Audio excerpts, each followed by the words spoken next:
सभी भैयाओं को मेरा नमस्कार। आज हम 12वीं क्लास के प्रथम अध्याय आवर्तबीजी पादपों में जनन के बारे में समझेंगे। हमने पिछले अध्याय में जनन के प्रकार, जीवों के जीवन एवं अलैंगिक जनन की कुछ विधियों के बारे में जाना है। हमने देखा जनन के मुख्य दो प्रकार होते हैं, अलैंगिक एवं लैंगिक जनन। अलैंगिक जनन क्या होता है, इसके बारे में हमने पिछले अध्याय में पढ़ा, जिसमें जिस जनन क्रिया में एक ही जीव भाग लेता है वह अलैंगिक जनन क्रिया कहलाती है। कुछ पादपों एवं कुछ जंतुओं में भी अलैंगिक जनन पाया जाता है, ये भी हमने देखा। अलैंगिक जनन की विभिन्न विधियां पाई जाती हैं, जिसमें हमने खंडन, द्विखंडन, बहुखंडन, मुकुलन एवं कायिक जनन के बारे में जाना। आज इस अध्याय में हम आवर्तबीजी पादपों में किस प्रकार का कायिक जनन पाया जाता है इसके बारे में जानेंगे। सबसे पहले ये जानेंगे कायिक जनन अर्थात वेजिटेटिव प्रोपगेशन क्या होता है। कायिक जनन का अर्थ है बीज के अतिरिक्त पादप के किसी भी भाग द्वारा नए पादप का निर्माण कायिक जनन कहलाता है।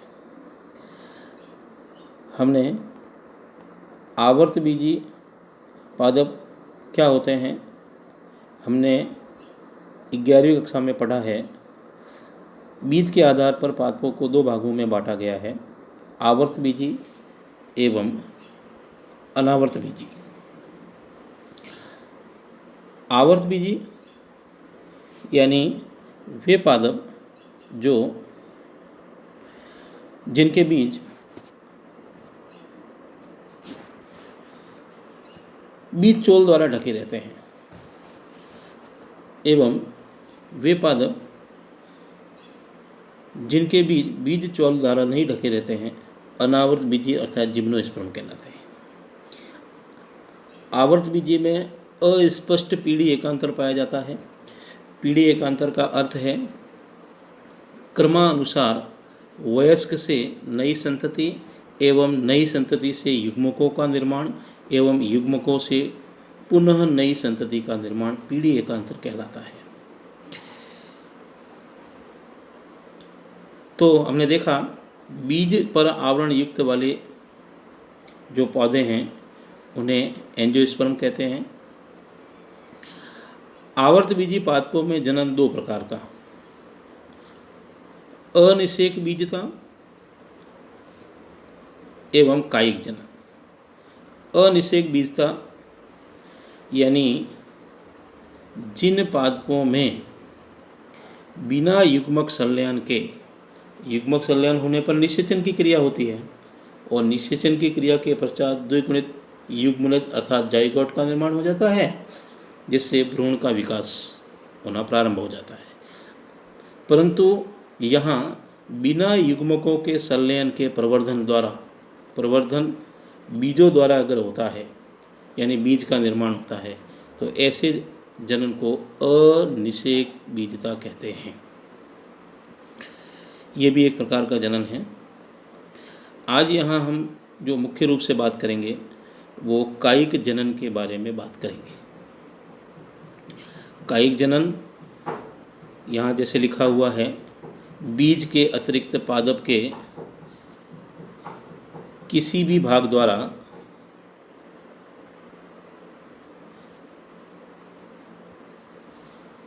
नई संतति का निर्माण। इनका उपयोग क्यों किया जाता है, क्या इससे लाभ है, इसके बारे में हम थोड़ा जानेंगे। कायिक जनन दो प्रकार से है, एक कृत्रिम और दूसरा प्राकृतिक कायिक जनन।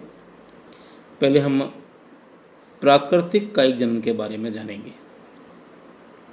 प्राकृतिक कायिक जनन, इसमें पादप का उपयोग निम्न प्रकार से किया जा सकता है।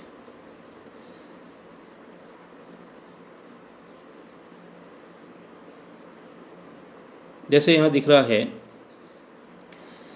तने द्वारा, जैसे प्रकंद अदरक, कंद आलू, सल्कीय कंद लहसुन, ऊपरी भूस्तर घास, अंतः भूस्तरीय पुदीना और भूस्तरीय स्ट्रॉबेरी।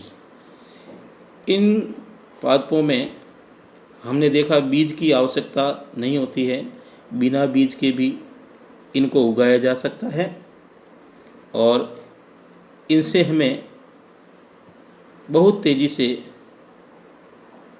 परिणाम प्राप्त होते हैं। दूसरा, जड़ों द्वारा, कुछ पादपों की जड़ों द्वारा भी हम नए पादपों का निर्माण किया जा सकता है या प्राप्त किया जा सकता है। जैसे अपस्थानिक कलिकाओं, उनमें कंदमूल द्वारा नए पादप का निर्माण होता है, जैसे शकरकंद, आलू, शीशम। हमने आलू के आँख के बारे में जान रखा है और आलू के आँखों में हमने देखा है, हमारे घरों में आलू में अपने आप ही नई तने उगने लगते हैं। इसी प्रकार से पर्ण द्वारा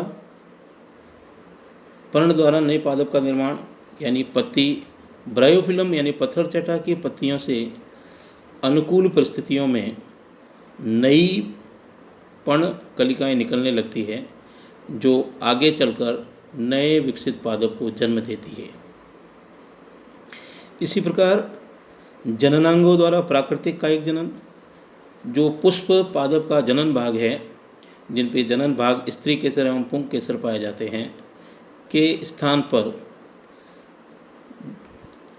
बुलबिल्स यानी प्रकलिकाएं बन जाती हैं, जो नए पादपों के निर्माण करने में सहायक है। उदाहरण के लिए रतालू।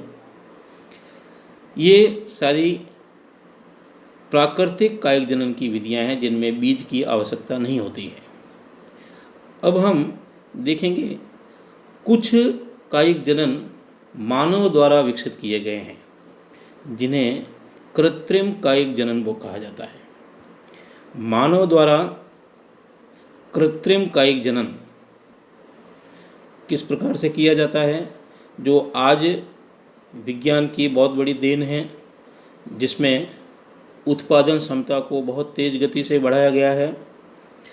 इसलिए कृत्रिम कायिक जनन तेज़ी से बढ़ता हुआ एक वैज्ञानिक तरीका है, जिसमें मानव द्वारा निर्मित पादप के विभिन्न भागों द्वारा नई संतति का निर्माण किया जाता है। कृत्रिम कायिक जनन का लाभ क्या है? इसमें यह लाभ है कि बीज के अतिरिक्त पादप के किसी भी भाग द्वारा इसे बनाया जा सकता है। बीज की आवश्यकता नहीं होती, अर्थात समय की बचत, अधिक उत्पादन, अर्थात जल्दी परिणाम प्राप्त होते हैं। तो कृत्रिम कायिक जनन किस प्रकार से किया जा सकता है, कुछ उदाहरण एवं प्रकार दिए गए हैं। कृत्रिम कायिक जनन को 3 मुख्य विधियों द्वारा किया जा सकता है। सबसे पहले दिया है कर्तन यानी कटिंग। आगे हम देखेंगे स्तंभ एवं मूल, रूट एवं स्टेम में कर्तन द्वारा किस प्रकार से कृत्रिम कायिक जनन कराया जा सकता है। आज एक ही पादप पर विभिन्न प्रकार के एवं एक ही जाति के विभिन्न जातियों के एक ही पादप पर फल प्राप्त किए जा सकते हैं। इसी प्रकार दाब लगाना, जिसमें 2 प्रकार पढ़ेंगे हम, टीला दाब, वायु दाब। किस प्रकार से इन दाब विधियों द्वारा हम कृत्रिम कायिक जनन करवा सकते हैं, इनके उदाहरण भी देखेंगे। इसी प्रकार से तीसरा जो प्रकार है, जो रोपण कहलाता है, जिसे ग्राफ्टिंग अथवा इम्प्लीमेंट्स कहते हैं, जिसके अंदर 4 प्रकार हैं: tongue grafting, wedge grafting, crown grafting, budding grafting, जिह्वा, फच्चर, किरीट, कलिका विधि। ये कुछ मानव द्वारा निर्मित कायिक जनन की विधियां हैं। तो आज हम इसके बारे में कायिक जनन के बारे में हमने देखा, जिसमें प्राकृतिक कायिक जनन एवं कृत्रिम कायिक जनन के बारे में समझा। हम कृत्रिम कायिक जनन की विधियाँ एवं इनके उदाहरण अगली कक्षाओं में और विस्तृत तरीके से पढ़ेंगे। आज सभी भैयाओं को इनसे संबंधित कुछ प्रश्न दिए जा रहे हैं, जिन्हें वह अपनी नई कॉपी में करके एवं जो नोट्स इस वीडियो में दिखाई दे रहा है, उन्हें इसी प्रकार कॉपी करके उतारना है एवं मुझे फ़ोटो खींचकर पुनः भेजना है। धन्यवाद।